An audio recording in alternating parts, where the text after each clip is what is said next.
I met a traveller from an antique land who said two vast and trunkless legs of stone stand in the desert. Near them, on the sand, half sunk, a shattered visage lies, whose frown and wrinkled lip and sneer of cold command tell that its sculpture, well those passions read, which yet survive, stamped on these lifeless things the hand that mocked them and the heart that fed.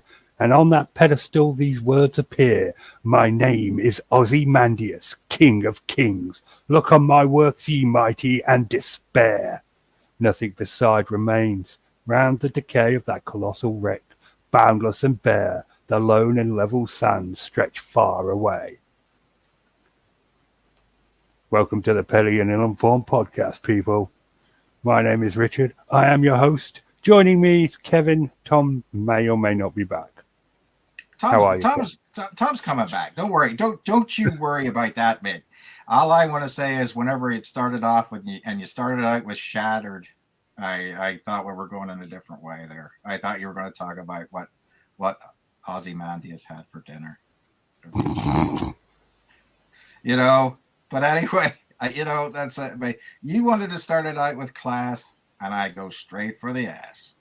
Yeah, I mean, way to completely wreck that. But I like that poem, and I thought I'll read it today. Well, I think you should. I think you should start off with whatever you want to start off with. That's the way I look at it. Nobody can critique you. That's true. I mean, they can, but I don't listen though. No, that's for sure. Anything new in the news for you this week? In the news? Yeah, I mean, no. Just until Tom, Till Tom gets back. But what happened for you this week? Oh, brother, it's just another week in America. You know what I'm saying? It's stressful as all get out. Yeah, it's just everybody's worried about everything this week. The Fox News things, and blowing up about the people on Fox didn't really believe that the election was stolen, and so that has caused problems for some people because they're still convinced that it was stolen, and so they can't understand why these people are saying that they weren't stolen. Well, I think that's because Rupert Murdoch came out and said, "Well, mate, I don't want to get sued for randoms of billions of dollars," and he's getting sued. He's getting sued by two different voting machine companies, Dominion and Smartmatic. So, right. It adds up to more than $3 billion. Oof. Well, I mean, that's what happens when you just make up bullshit. It's just. Well, it's not that he made up bullshit or anything. I'm just saying. Well, no, it's not the fact that the stuff was made up. I mean, you can have guests on and they can say whatever they want. You know what I mean? And you're saying at that point in time, I understand that these people have their opinion and everything like that. It's whenever you continue to have them on and on and on again, and they're lying, and then you text to each other saying, this guy's lying, right? And everybody's like, yeah, we know he's lying. And then, they keep on doing it. That becomes a problem.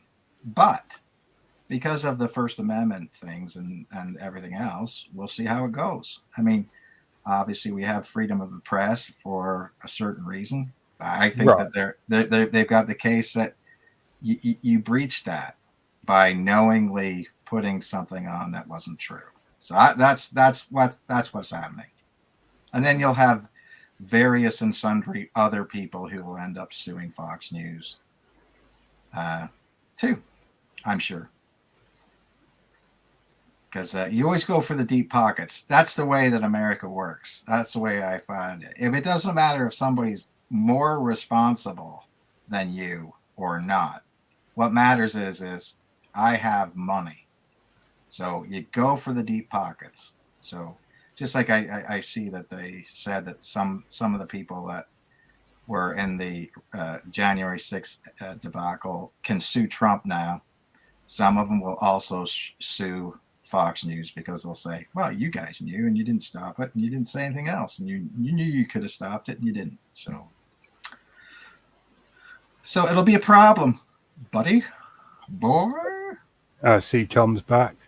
Yeah, Yes, afraid Oh, that's so. much better. a much better microphone. Oh, I forget. I've got two laptops, and one of them is really, really good, and one is absolutely abysmal.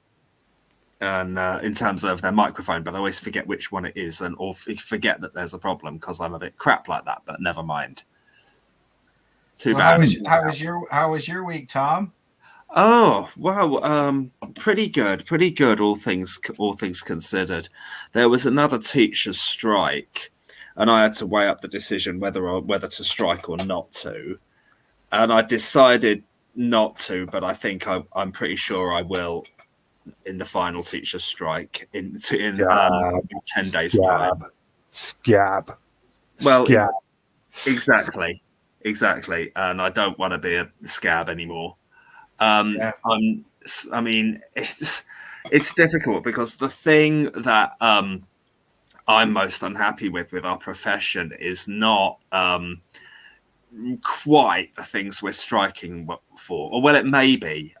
It's the thing. It's people to strike over pay and conditions.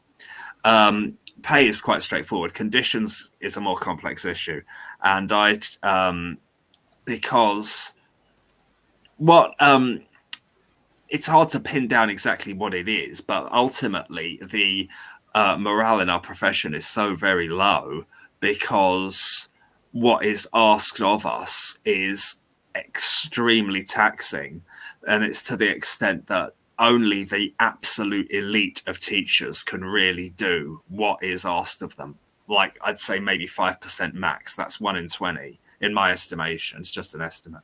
Can really readily do what is asked of all teachers, because it's just so difficult to. I mean, I could reel it all off, but it would be boring as hell. But trust me, just trying to prove that we're trying to do everything we can for the best of our kids, and for all of our trying to do the best you can for all your kids is almost an impossible task. I mean, that's the reason one-to-one tuition exists. It's because it's but all but impossible to absolutely do the right thing by all the children in your care. And in mainstream school, it's so difficult, and you have to prove so much. It's so hard, and really getting it and getting the grades at the end of the year is just very, very difficult for most teachers that I know. And so I mean, can I strike? Can you strike over that? Can you strike over the overwhelming feeling that your best will never be good enough? I mean, can you strike over that? Yeah, but I don't think that's the real. I mean, personally, now I just listen to you, Tom, and the way you said that. A teacher can do what a teacher can do, right? That's it. If only 5% of people are, as you say, capable of doing that, Feels that way. well, yeah, but I think that's that's the man holding you down, brother. You know what I mean?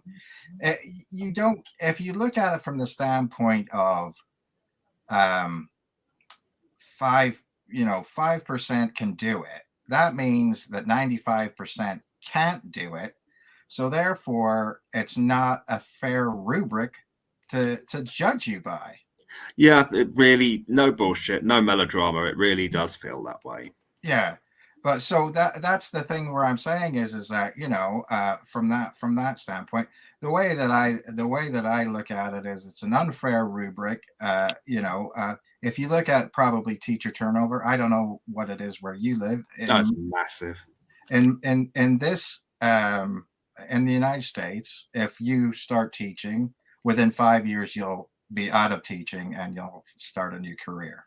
Now, that doesn't matter if you've spent 4 years plus the 2 year. Sorry, you've gotten a degree plus the 2 years for the teaching certificate. Yeah.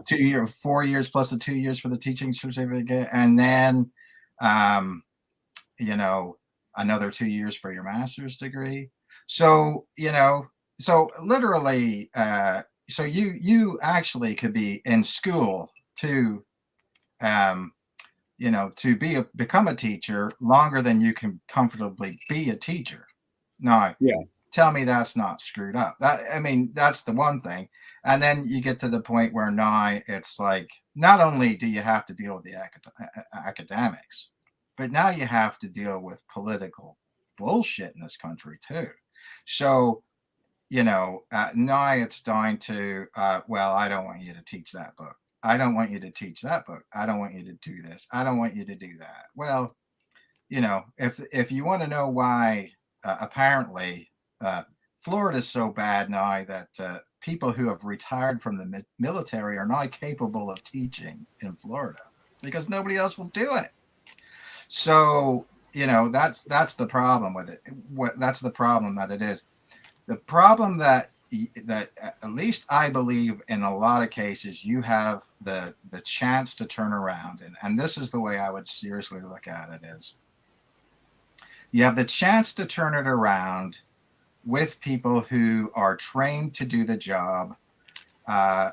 And so that's why I would strike if it were me, because of the fact that if you don't, it's just going to go down from there. And, if there's less numbers to teach it, they'll just spread it around. They'll just expect more and more.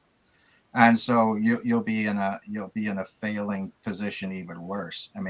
So that's the thing that I would say about that, Tom, is, we're never going to get rich teaching. Everybody knows that, Yeah. You're never going to get rich doing it. And it's a sacrifice.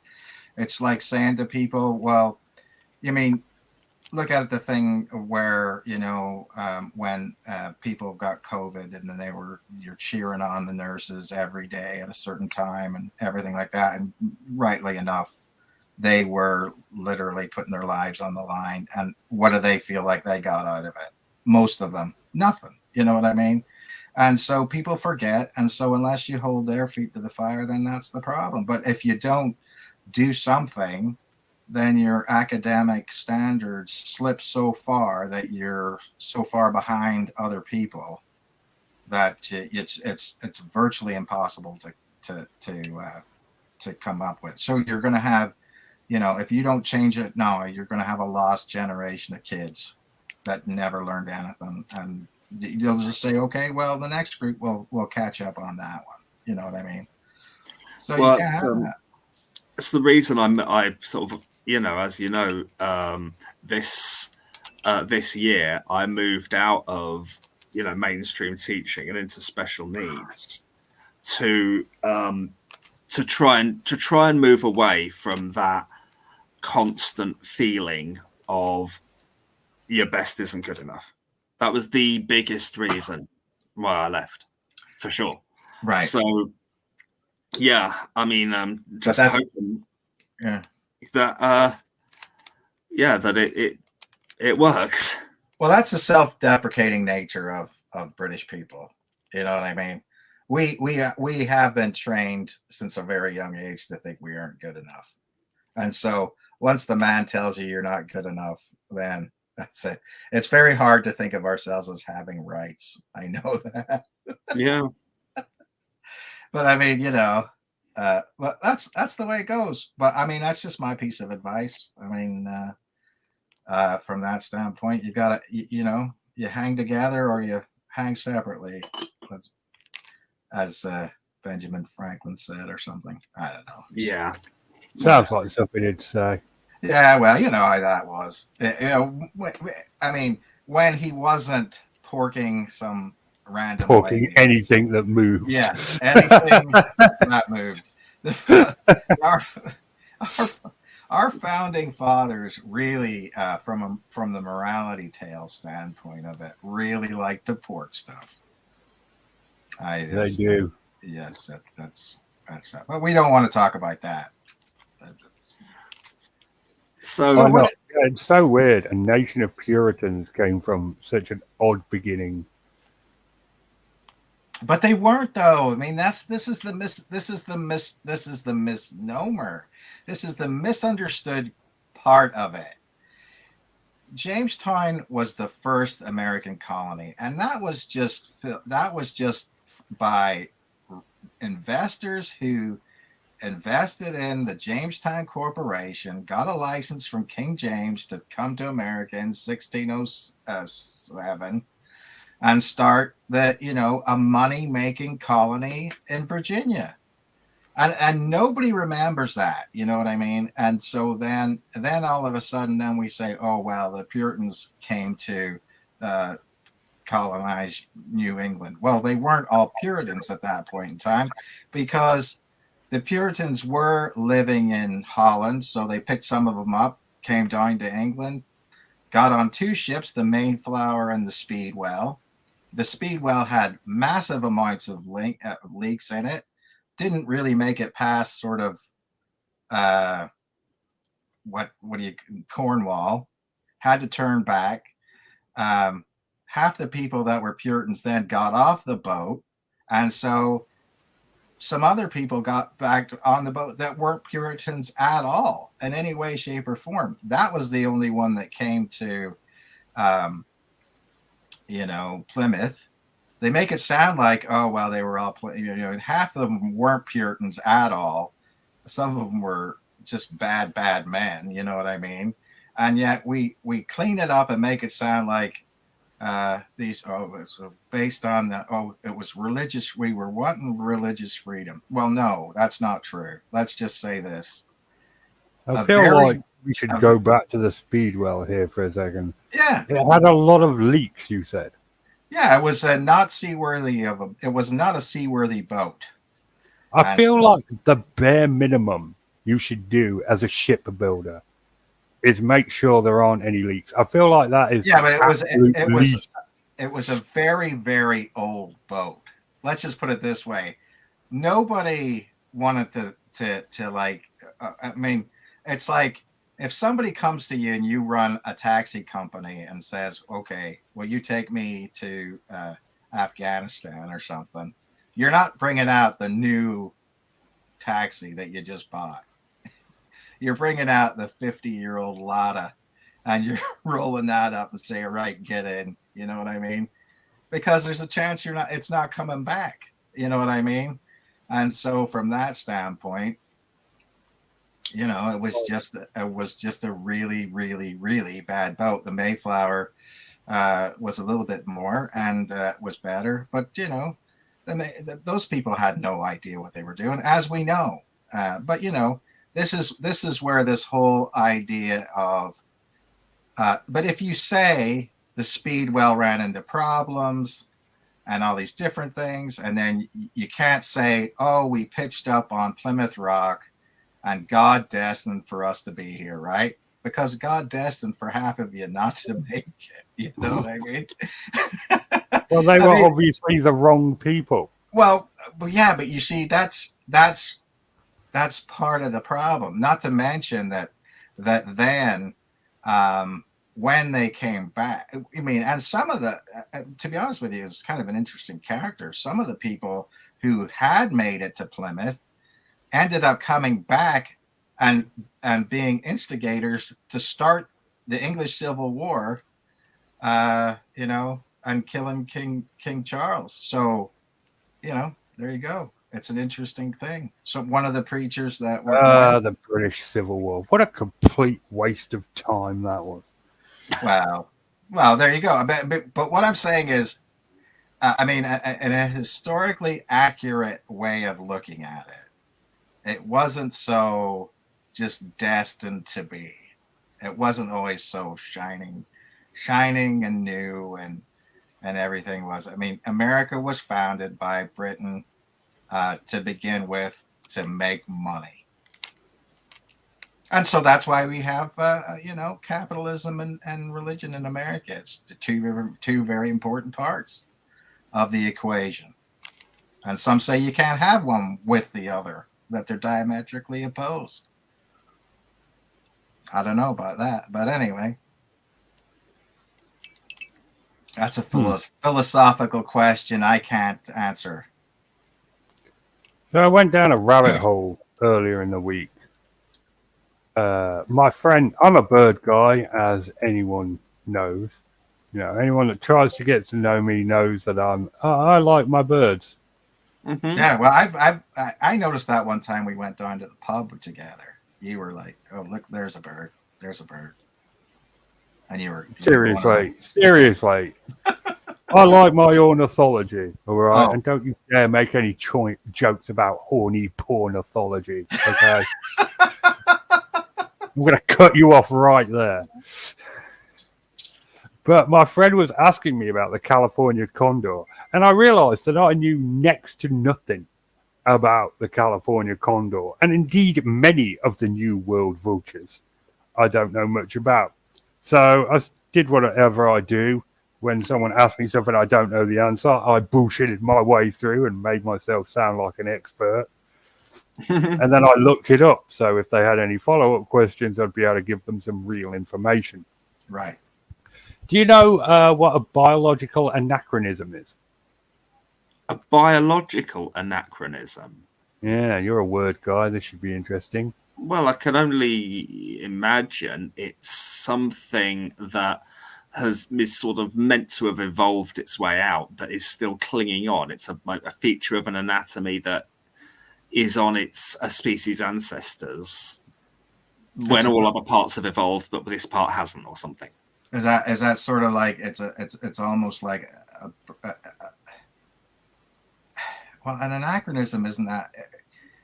Well, I've heard people being called an anachronism before, and I always thought Jacob Rees-Mogg. Yeah. Jacob Rees-Mogg is an anachronism. Yeah. An anachronism is something that is out of its time, basically. Yes. Which, I mean, he is known as the honourable member for the 19th century because he is so unspeakably out of touch and retro.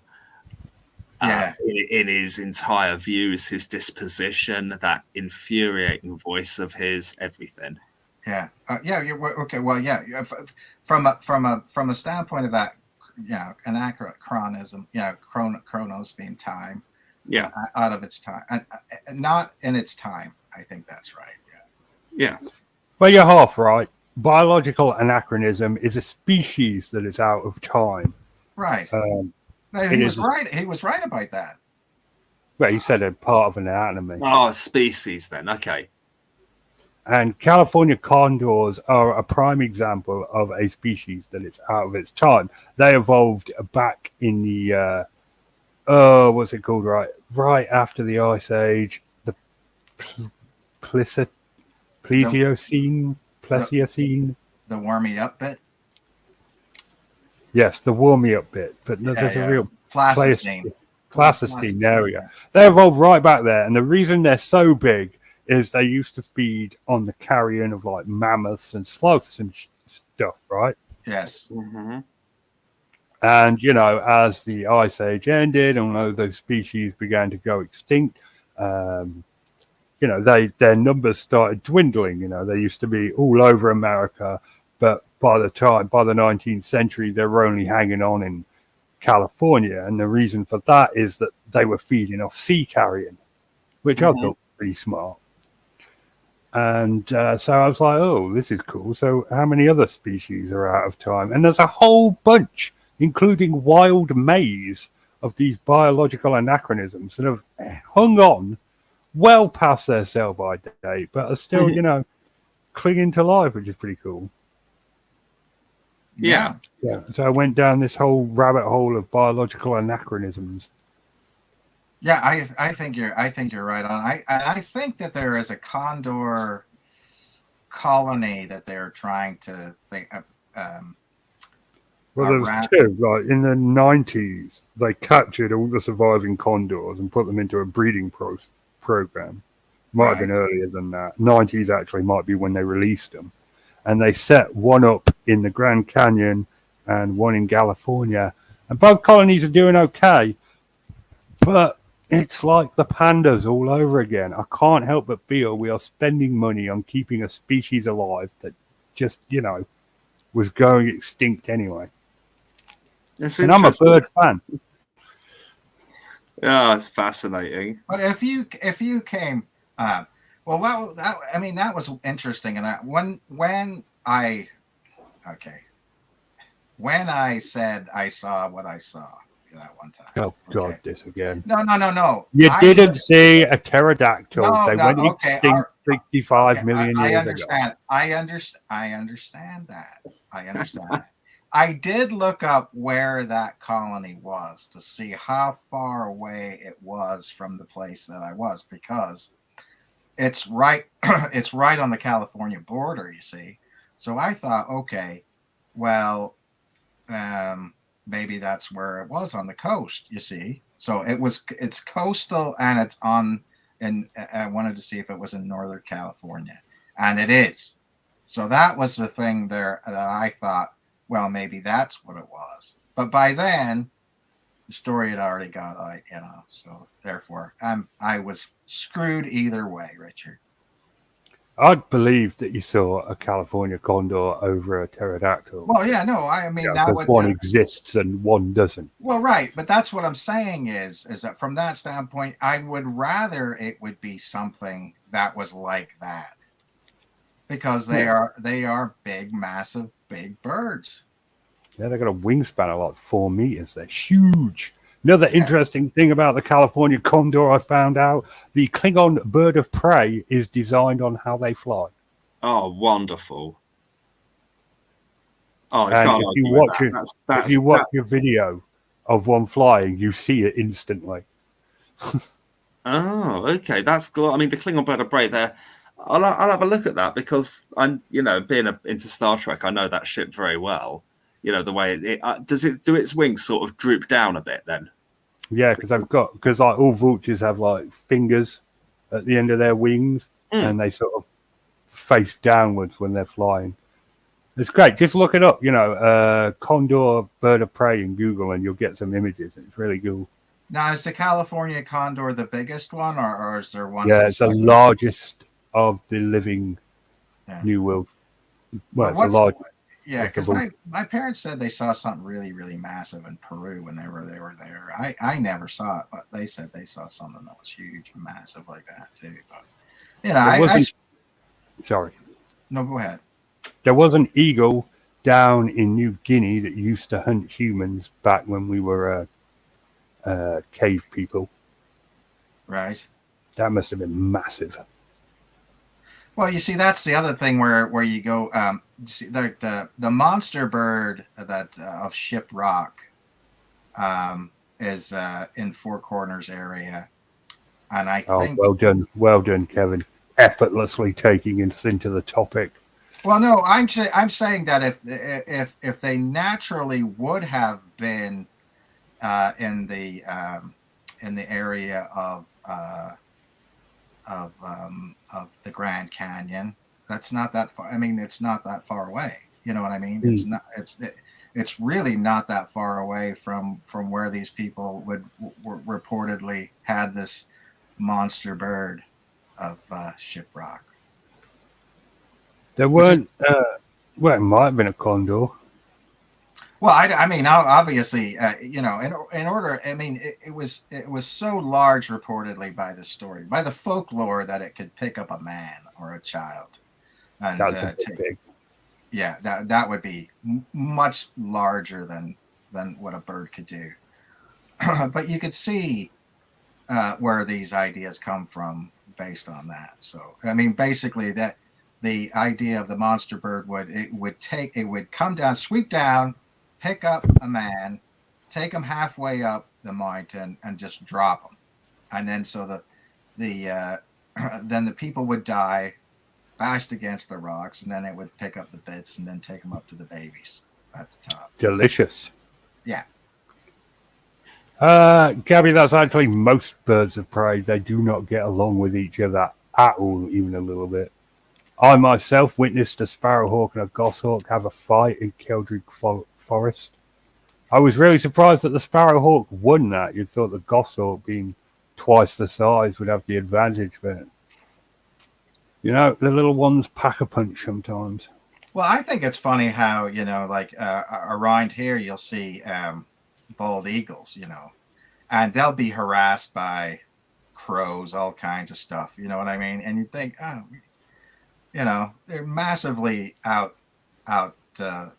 outsize them, outweigh them, and everything like that. But they just crows and ravens and stuff will just they'll just nip at them till they basically like get out of the way. You Well, know? it's cost versus reward, isn't it? Yeah. Predators can't really afford to get injured, and carrion birds, can, because carrion's a lot easier to get than catching live things. Yeah. So, the Well, I think eagle's that's got a what. lot more to lose than the raven does. Yeah, I think that was because it was on the where I watched this happening was always on the water, and I think obviously the bald eagle will go down, get a big old salmon out of the water, pick it up, and then I think that the crows were always trying to get it to drop its thing, and then that was it. So it's very smart. Obviously, birds are very, very intelligent. Owls aren't, though. Hilariously, it's owls are always considered the wise one. They're actually pretty dumb by bird standards. So why do you think that they do have the reputation of being wise owls? Why do you think that is? Because they're nocturnal, they're mysterious. And there's there's quite a few people now who believe in UFOs and things now that say that owls are a representation of being abducted. That everywhere that they'll go everywhere they'll see an owl. I swear blind that the whole Mothman thing was started because someone saw an eagle owl flying overhead. It makes perfect sense to me. The minute they said red eyes, and anyone that shined a torch in an owl's eyes know that they reflect red. I swear blind that whole Mothman thing was caused by an eagle owl. Right. Well, this is this question of whether eyes and my cryptid that I'm going to talk about today has luminous red eyes, which is not the same thing as red eyes. Well, it's time for the topic, so why don't you start us off, Kevin? Well, okay. My cryptid is called a puka, and it was funny. I was doing the research for a puka, and I guess that there's two films or another. One called The Puka, and then there's another one called The Puka Lives. It's going to be on Hulu. And they made it sound like, oh, well, this is just some internet thing that was made up. But it basically goes along with the old Irish idea of what it was. Now, Puka is funny because to many people, it's described as a shape-shifting being, So Dr. J would have a field day with that. So because basically a puka in its most common form looks like a hare or a horse, but both shaggy and hairy, black, shaggy, and hairy. Basically, that no matter what it is, that's what it looks like: black, shaggy, and hairy. And it can look like a person, right? So, but the person will have some animalistic quality to it. So that's actually an interesting thing for me, and that was one of the reasons why I like the idea of a puka, because what is a Bigfoot but a black, animalistic, hairy creature? But anyway. This is going down a Father Ted road of it's got 4 ears and 2 normal ears, and the others are sort of backup ears. Yes. So a puka is whatever you want it to be. But anyway, the thing that was interesting about it is that it shares a lot of the qualities with a kelpie. We talked about a kelpie before, which is the water horse, and in Scotland, a kelpie will take a rider on its back. You can't get off it, and it'll drag you into the water and drown you. That's part of the thing. A puka, on the other hand, will run up behind you and then go between your legs and get you on it, and you can't get off it. And so it will take you around and around and around on these different rides across the countryside. Now, some of the old legends say, oh, well, that they'll take you all the way across the country and back. And there's places in the west of Ireland where there's certain hills that have quote unquote puka trails on them. And the puka trail is basically a clockwise trail that goes up the hill and down again. Obviously, everybody knows that's a pathway, but that's just the way that's going to be. And it basically, at that point in time, will bring you back where you were, and then buck you off, and then that's it. It'll run away. And it's supposedly, if you look at the new folklore of it, it's to do travelers, right? Well, in medieval times or any time after that, you wouldn't be out at night if you were a traveler. First of all, you wouldn't be out at night, and you wouldn't be walking along a road in the. So basically, what I'm trying to say is somebody's cleaned it up a little bit, because I know this is true. It used to pick on drunks, you see. So the puka with the red eyes would come and take you across it. They'd take you from hell to breakfast, scare the crap out of you, bring you back, and oftentimes dump you outside your house or something like that, where you'd look like the wreck of the Hesperus or whatever. So I think that was more of a case of don't be walking home drunk at night, or else something bad's going to happen to you. The other idea of what the puka was this sort of idea of a red-eyed hare. And so a lot of times people would say that you need to leave out a share for the puka. Now, in fields where I grew up, they still do leave a piece of the field left for the puka. And that's to say that so basically you're always asking for their good graces, you see. Pukas are like anything in Ireland. They'll either look after you, or they'll really F you over. And so the whole stand of it is be neutral towards everything and try to be nice to everything. And if you do, then you'll get some reward.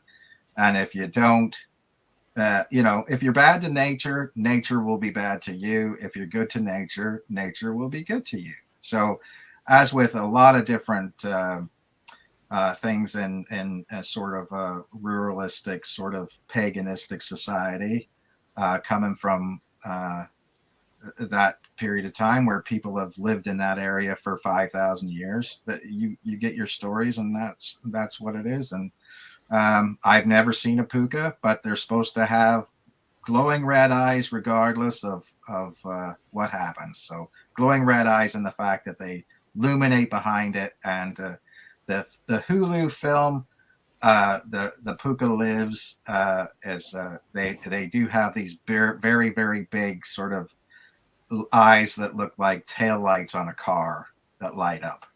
And its tail's made of magnets, so if you're made of metal, it's in the form of a hare in that one. Although, like I said, it can be a fox, it can be a hare, it can be whatever you want to, but usually either pure white or pure black and hairy. A hare would work with me. I don't like hares at all. They look dodgy. They've got really weird faces. All right, so there's the puka from Ireland. Tom, what have you got for us? In terms of what? What do you mean? What was the one I told you to look up? Cryptids in your area for this week's show. It was your homework. Oh shit! I forgot. Oh God, I'm a complete arsehead. I totally forgot. Well, there is the black dog. The black dog is in London. I know that. The black dog. Wasn't there some tiger meant to be running around the countryside? Well, there Big are. cats. That's all over England. You can't get away with that one. All right. Yeah. Well, you seem to clearly know more about it than I do. All right. Well, in Kent, you got your bat beast. The what? All right. No, I really don't know about this. The bat beast of Kent. You don't know about the bat beast of Kent? Come on, No, that's your area. Yeah, but I'm. Oh, Gordon Bennett. I'm thick as All shit. right. So back in the 70s or maybe the 60s. Is that the same thing as the Owl Man? No, it's not the same thing. Well, a bunch of teenagers were out having a party and they saw a UFO crash land in a forest. Yeah. And then the UFO opened and the bat beast came out of it. It was like a huge bat that came out of the forest. Right.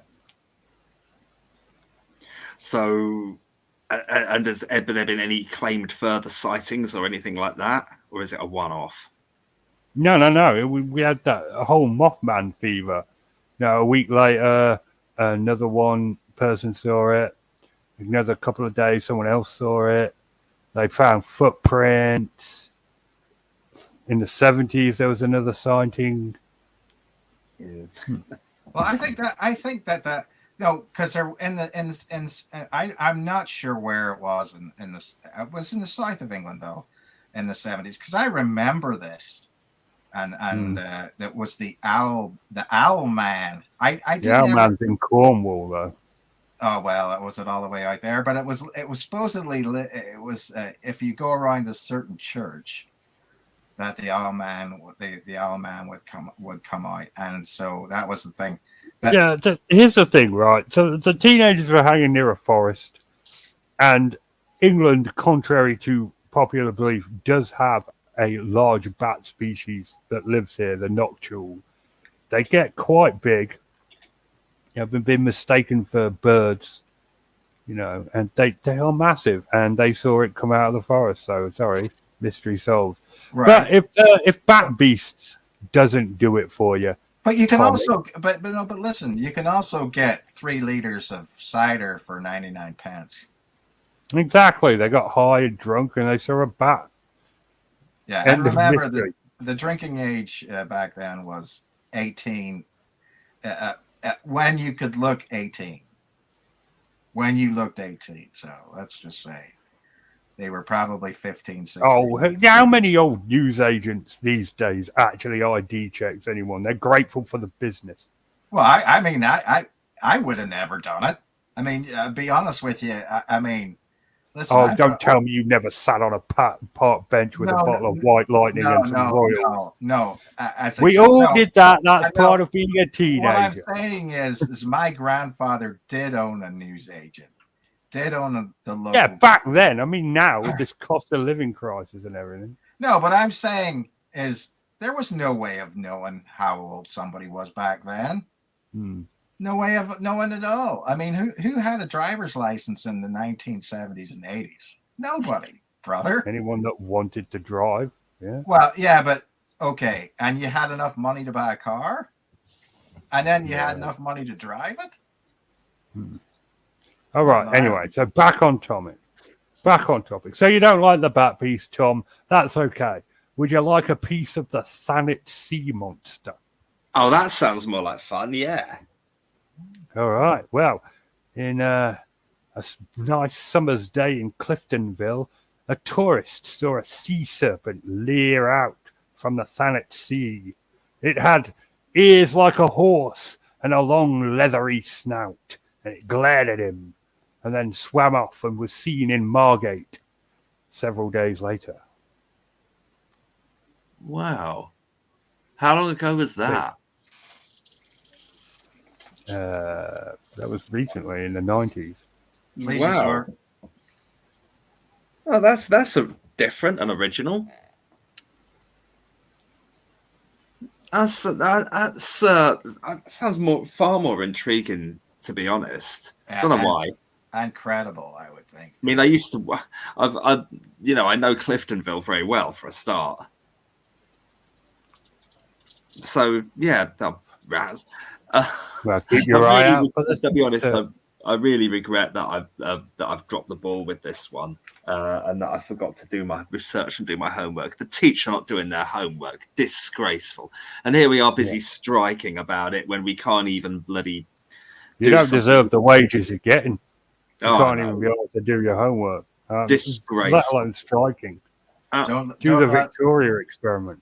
Don't let him talk. Don't let him talk you down, brother. Just remember one thing. You say, I didn't have time to do it because I spend all the hours that God gives being a teacher. I have. Well, I do put in stupid hours. I mean, when this podcast finishes, I'm going to be starting work even though it's midnight, because that's just a slot that tends to be one of my more productive in the week, is between 12 and 3 in the late hours of Saturday night.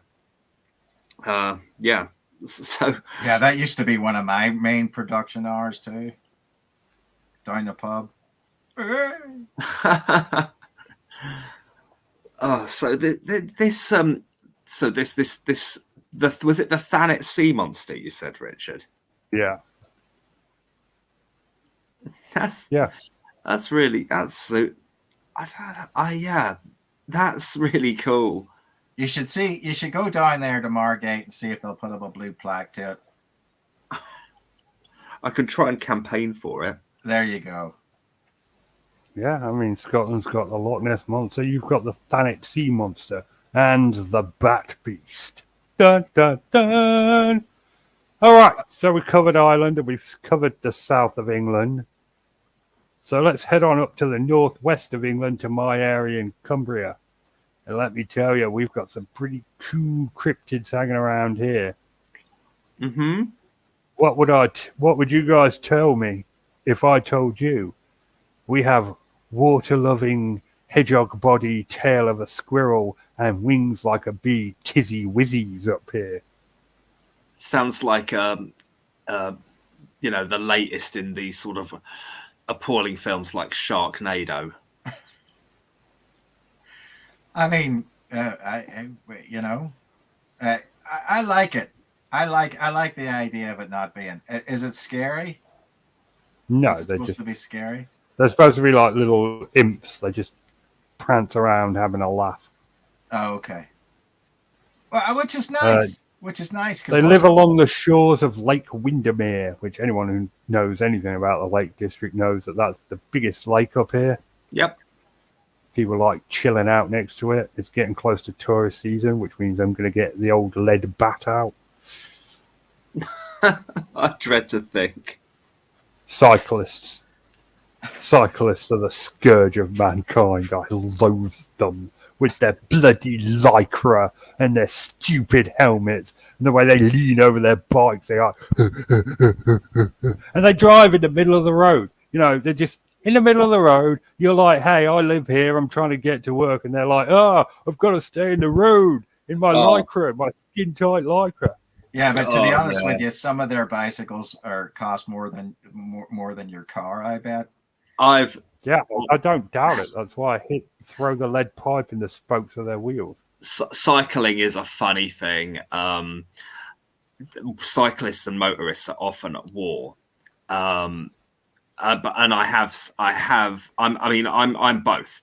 I'm both a driver and a cyclist, and I have seen with my own eyes cyclists doing pretty provocative things. I mean, most of the time, the drivers are the ones at fault, but that's not every single time.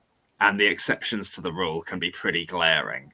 I mean, I was once driving from Thanet to Canterbury, and there was 2 cyclists on the road, and they just saw fit to claim the entire road. There was 2 of them, and they were riding side by side, so it was impossible to overtake them. And I don't know why. I mean, it was probably legal on some grounds or other. I don't know, but it really was cockwombles. They're passive-aggressive cockwombles. It really was like that. I just thought, what are you doing, guys? What are you trying to? Are you trying to prove something, or are you making some sort of statement? I mean, what is? I as a cyclist, I knew it was something I would never ever do. If I'm out with a ride with one person, we're making way for other road users. We're trying not to get a reputation as arseheads for ourselves. And I was just like, and we'd go, if there's no cars around, then yeah, you can go side by side for a bit. But as soon as you hear or see one, you slot in line behind and make room for for the car, like a basic civilized human being. I didn't understand it. I think I know what happened. I think they were French. No, like cyclists transcend nationality, Kevin. As soon as you put that lycra on, you're a dickhead. All right, that's just you just join an elite fraternity of dickheads. Anyway, so we've got the Tizzy Wizzies. We've of course got big cats, but everyone everywhere in England's got big cats, so that doesn't count. But we have our own Loch Ness monster in Windermere. In Lake Windermere, Bow Nessie. Okay. He's not called Windy. Well, you'd call it. Think it'd be called Winder Nessie, but no, he's called Bow Nessie. Apparently, there's a Nessie-like creature that lives in Windermere, which gotta be honest. I spend a lot of time at Lake Windermere in the winter. I don't go in there in the summer, but I've never seen anything remotely Nessie-like in that lake. Well, if you do, you'll have your gaff with you. You can beat it over the head and then exactly capture it for science. Right. Well, just because I don't like it, I don't know. Lycra does change it. Once you put that on, when you start cycling, and I don't mean taking your bike out to keep fit. If you just go for a cycle in shorts and a t-shirt and a helmet, and you just go up and down, and move out of the way of other road users, that's fine. But if you start putting Lycra on and saying, I'm staying on this road, I'm not getting off this bike ever, then you're a dickhead. Yeah, but I think that with my bat. I think a lot of people do have to wear that. Well, you don't. I mean, whenever I used to ride bicycle, because I never had a road bike. I always had a mountain bike, but I had a pair of shorts with the with the gel sewn into them. You know what I mean? On the inside, because if you're a serious road cyclist, you're going numb down in that area, after a few miles, Richard. I mean it really does cut off a lot of blood supply down there. It gets very uncomfortable. I mean, you can get off a bike after a few miles down the road, and like you can't feel your crotch. You know what I mean? Mm-hmm. And it's not a very good feeling. That's whenever I decided I was going to do anything other than bicycle, to be honest with you, because I'm like, okay, yeah, I'm in my 20s and I can't feel my junk. That's not what I'm looking for. It's not a surprise that nothing I want to do. But, and so that's, I mean, I understand why people wear it for those purposes. But like I said, you can get shorts that have those inner padding pieces that don't have that. But I mean that's the thing about it. But people who bicycle with Lycra and the Tour de France shirts and like the clip-in shoes and all this other stuff. I mean, it's like a whole production, isn't it? I mean, have you ever been in a restaurant behind one, or you can't walk in those shoes, sliding all over the place because they're supposed to clip into the. I just don't get it. I don't get why it's why some people like it, but it's just not for me. But Richard, you'll be very pleased to hear that when I go cycling, I do not wear Lycra. I don't. I just short on a t-shirt.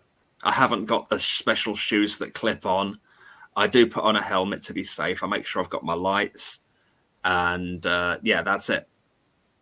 Yeah, I'd rather die than wear Lycra and ride a bicycle. That's it. You're a dickhead then. There's no coming back from that. There's nothing wrong with riding a bike. I've got a good bike. It's cool. No, I said Yeah, riding lycra. Well, I'm Yeah, saying I don't. if don't I know had about if I had the body that I could pull it off, you know, that I could. I mean, like I'm a big bulky guy. No Yeah, matter. I mean that's another reason I don't wear lycra. But even whenever I really was fit, I don't think I would have looked good in it because like you have to have a certain build. You can't be,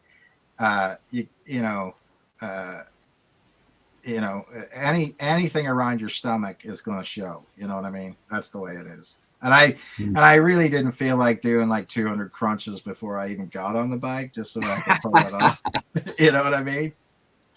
Yeah. And then you do feel like everybody's judging you, don't you? I mean, you feel like, oh, somebody else is looking at me. I just don't, it's not worth it. If I put on lycra, I'd look like a sausage that had been squeezed in the middle. I'm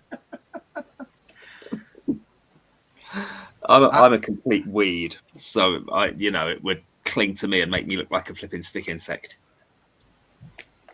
Yeah, but see, that's the type of person that has that body that can do that. You know what I mean? Yeah, it's made for you, your kind of body, Tom. What, cycling? Anyway, no, lycra. Oh, well, I'm not intending to buy any. I'm in your good bad books enough for being a vegan. I don't fancy being the lycra don cyclist as well. I think what you should indeed do is, a space NG. You should, Tom. What you should do is you should get the lycra outfit, and then wait until Richard's at some sort of drive-through, and then get in front of him. take your bike through the drive-through in front of Richard. The vegan drive-through. Yes. Or so some kind of Starbucks. Well, no, Richard wouldn't be there. No, I know that. That's where the story breaks down. Well, no, it doesn't. It doesn't. It just needs to be a. Richard, do you ever eat McDonald's or KFC? I do eat McDonald's. Okay, so it's a McDonald's, and you're in the drive-through, and I'm in front of you in lycra. Ordering my vegan burger and fries, and double checking across the tannoy that the fries are cooked in separate oil to making sure it's an impossible meat products or whatever. Yeah, and then I'm like asking if I'm getting sort of going through your menu, asking the person there to detail everything that's vegan on the menu, asking why exactly. I could double down on this. I don't think this is even a fantasy. I bet this is you going to McDonald's. I genuinely believe this is what you do because you're being too specific right now. You're just there in like a bike or a Tesla, probably, or like, the chips, absolutely. They don't have any vegan desserts, so that I complain that they don't have any vegan desserts, and I can imagine, I can hear you revving your engine already. And then the moment I ask them to give me a pot of jam and a spoon as a makeshift little jelly pot or something, and then they won't sell me it because it's a breakfast item only, and I complain that they should serve it as a dessert to me now because they're discriminating against my lifestyle choices. At that point, that's it. We're in first. This is an actual argument you've had at McDonald's, isn't it? It is. I was going to say, listen, he's got that story down way. You know what? He's gone into too much specifics. No, but listen. Do you know what I could do? Do you know what I could do? To make up for not doing my homework this week, I am going to do this in the next 7 days before next Friday. I'm even going to record it. I'm going to put my phone on a voice note and I'm going to say it to you. And I'm going to voice note me.